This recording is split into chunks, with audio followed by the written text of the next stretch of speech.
years, so I've been on Waiheke for 30 years on and off. I just like the peaceful nature of the place and the sea and the fishing and the diving and just having a bit of space without so many people, really.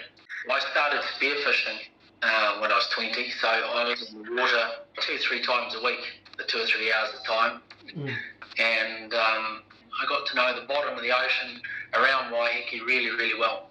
I've done so much around this island, snorkeling. I've snorkeled with killer whales and dolphins and big, huge schools of kingfish, and I've seen some incredible things that are stunning. I mean, just the other day, before this lockdown, I was out snorkeling with my daughter, and I was feeding an octopus. I was breaking up puppies with her, and we were giving it to the octopus, and the octopus was taking them out of our hands and eating the puppies. I was talking to Phil Scott the other day.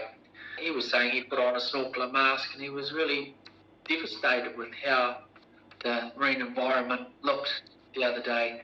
I asked him how the fishing has changed for him, and he said, look, you still catch fish, but they're smaller and smaller and smaller, and you don't get the big ones that you used to anymore.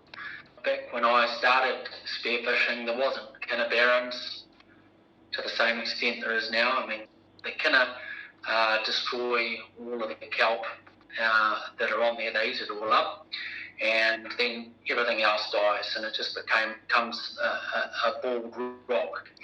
And the reason that these kinner barons have come about is because we've fished out a good portion of the big snapper. Now, the big snapper, they feed on the kinners, and the smaller snapper aren't big enough to break the kinner up. It's a lot more out of balance than it was when I started, that's for sure.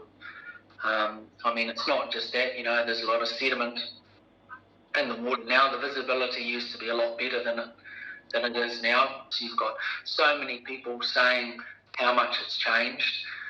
It's time that we do something about it. And I don't know how many of you have been out to Goat Island and had a look at the reserve there, but it's incredible. And when they put that reserve in, there was a huge amount of people arguing, saying that we don't want a fish reserve, it's just going to be useless, it's ruin our great fishing spots. And now, what an amazing place. If you dive there, you go up to your knees, and you've got big 700 centimetre snapper coming up to you in knee-deep water.